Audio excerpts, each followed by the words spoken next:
Bueno, buenos días, soy María Esther Llorente Iniesta, R3 de Neurología, y voy a presentar mi caso clínico sobre la enfermedad de Moyamoya.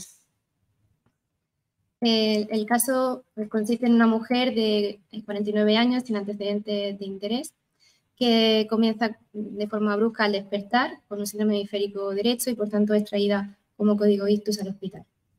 A la exploración presentó una preferencia colocefálica a la derecha, una hemianosia homónima izquierda, una disartria leve, una paresia facial de características supranucleares izquierda, una hemiparesia izquierda con un balance motor de 0/5 en el brazo izquierdo y de 2/5 en la pierna, una hemicoestesia izquierda con una extinción sensitiva. Todo ello condicionó un NIH16 y por tanto pues, se prosiguió al código ictus, al protocolo. En el TAC simple lo que se observaron fueron lesiones hipodensas, córticos subcorticales en el giro frontal superior derecho, en corona radiada derecha y en región frontobasal derecha, todas ellas subjetivas de infartos isquémicos agudos subagudos. En el angio-TAC se observaron estenosis críticas multisegmentarias que eran más evidentes en ambas porciones M1 de arterias cerebrales medias de forma bilateral. Y en la perfusión se observó un aumento del tiempo de tránsito medio con caída en los mapas de flujo, no en los mapas de volumen, en la región frontoparietal derecha. Dados estos hallazgos, pues se prosiguió a realizar una angiografía cerebral en la que se observaron oclusiones de afecto crónico en ambas arterias carótidas internas, porciones supralineadas, así como en porciones proximales, tanto de cerebrales medias como de cerebrales anteriores, de forma bilateral, con una compensación a través de una red de neovasos que era aberrante.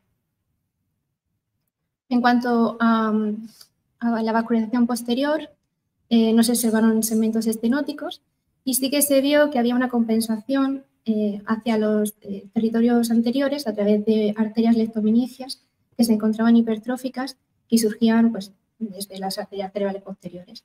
Además, esta compensación pues, tenía un claro predominio izquierdo y esto hacía pensar que el hemisferio derecho pues, podría ser más proclive a padecer eventos isquémicos.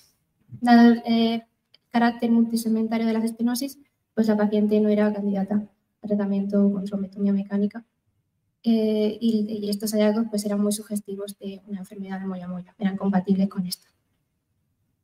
La paciente ingresó entonces a cargo de neurología y durante su ingreso pues, fue diagnosticada de una hipertensión, una diabetes y una dislipemia que no eran conocidas. Se realizó una ecografía Doppler de arterias renales y una ecocardiografía torácica que fueron normales y se amplió el estudio de autoinmunidad que resultó todo normal.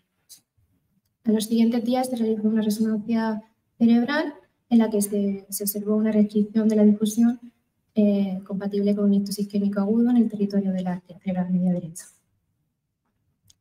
Se amplió el estudio de cara a plantear un posible tratamiento de repercusión programado con un PET cerebral en el que se observó un área de ametabolismo concurrente con el territorio infartado y además se observó que existía un hipometabolismo difuso en todo el hemisferio cerebral derecho y también en el hemisferio cerebeloso izquierdo.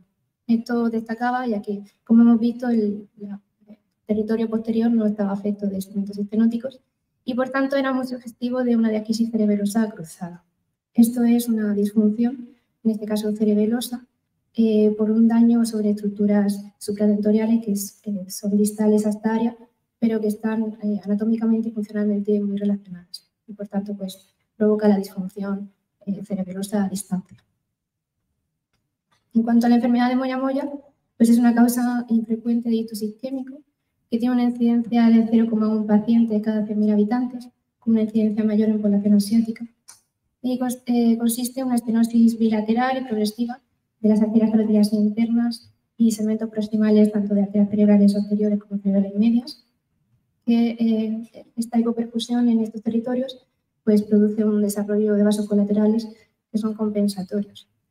Estos vasos neovasos pues, adquieren una forma de nube de humo, o Moyamoya, que es el nombre en japonés y significa nube de humo. Además, estos vasos pues, son muy proclives a la formación de aneurismas y la etiología pues, es desconocida, aunque sí que se han identificado variables genéticas que condicionan su susceptibilidad y que son más frecuentes en población asiática. En cuanto a las manifestaciones clínicas, la presentación tiene un pico bimodal, con un primer pico en niños en torno a los 10 años y un segundo pico en adultos en torno a los 40. La clínica más frecuente de debut son los eventos isquémicos, ya sea como ictus isquémico o como AIT, que además en pacientes que lo han padecido tienen una recurrencia de más del 50%, y muchas veces están precedidos de episodios de hiperventilación por el paciente que disminuyen la PCO2 y esto favorece la vasoconstricción general cerebral y favorece el inicio de la isquemia. También, dado que en muchos pacientes encontramos aneurismas, pues en torno al 10% debutan con hemorragias intraparenquimatosas o con hemorragias subaracnoideas, que además son la principal causa de muerte en estos pacientes, también con una recurrencia alta de en torno al 40%. En los niños es más típico encontrar el debut con crisis comiciales. Es frecuente que estos pacientes refieran cefalea y ya como manifestaciones menos frecuentes encontramos los trastornos del movimiento por afectación de los ganglios basales o síncopes por hipoperfusión generalizada. También podemos encontrar pues, alteraciones neuropsiquiátricas, ya sea en forma de disfunción cognitiva o con trastornos del ánimo, en muchas ocasiones pues, secundarias a infartos múltiples. Los criterios diagnósticos, pues debemos tener una estenosis o oclusión de las porciones terminales de las carótidas internas y porciones proximales de la arteria cerebral anterior o cerebral media, que generen una red vascular anormal a nivel de los ganglios basales, y además estos criterios debemos encontrarlos de forma bilateral para hacer un diagnóstico definitivo. Si estos hallazgos son únicamente unilaterales, el diagnóstico es probable. El gol estándar para el diagnóstico es la angiografía, aunque en algunos pacientes en los que los hallazgos son muy claros, pues podemos hacer el diagnóstico tanto por angioTAC como por angioresonancia. Es importante hacer el diagnóstico diferencial con el síndrome de Moyamoya, en el que esta entidad pues, encontraríamos unos hallazgos vasculares similares, aunque secundarios a otras entidades en las que se encuentra una larga lista de enfermedades autoinmunes, la arteriosclerosis cerebral, vasculopatías o vasculitis. En estos pacientes es muy interesante realizar estudios hemodinámicos, que lo que traducen es la reserva hemodinámica basal del paciente y el metabolismo residual que existe en nuestro paciente. En muchas ocasiones, pues esto lo realizamos con SPECT o con SPECT, y lo que sirve es para identificar áreas posibles en las que pues, se puede dar la isquemia y áreas en las que sería interesante realizar una revascularización. En cuanto al tratamiento, pues se fundamenta en la cirugía, que está indicada tanto en pacientes sintomáticos como en pacientes asintomáticos, en los que se ha demostrado un compromiso hemodinámico en estas pruebas hemodinámicas. En cuanto a las técnicas de revascularización, pues existen principalmente dos técnicas y la combinación de estas dos. La primera es la técnica directa, en la que se realiza un bypass desde circulación carotidia externa hacia circulación carotidia interna.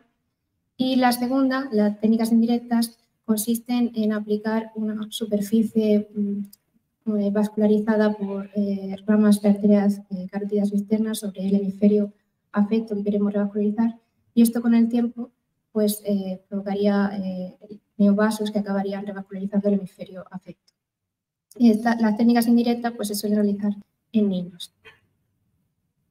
En cuanto al caso clínico, el caso se presentó en el Comité Multidisciplinar de Vascular, que está conformado por servicios intensivos, neurología, neurocirugía y neurovascular intervencionismo, y se decidió que la paciente era candidata a realizar una revascularización directa mediante un bypass de la arteria temporal superficial a la arteria cerebral media derecha. A destacar que es la primera vez que se plantea esta cirugía en nuestro centro, en este tipo de pacientes. La situación actual de la paciente, valorada por última vez en abril de este año, 5 meses tras el ictus isquémico, pues actualmente se encuentra pendiente de realizar dicha cirugía. Presenta un lenguaje algo hipofluente y persiste un balance motor de 2 sobre 5 tanto en la pierna como en el brazo izquierdo. Como conclusiones, la enfermedad de Moyamoya es una causa muy poco frecuente de ictus isquémico y de hemorragias intracerebrales. Es una patología con importancia, ya que es propia de pacientes jóvenes y potencialmente grave, que requiere un manejo multidisciplinar, como hemos visto con la implicación de múltiples servicios hospitalarios, y el tratamiento principalmente es la cirugía. En este caso, pues el primer caso de nuestro centro en el que esta se plantea.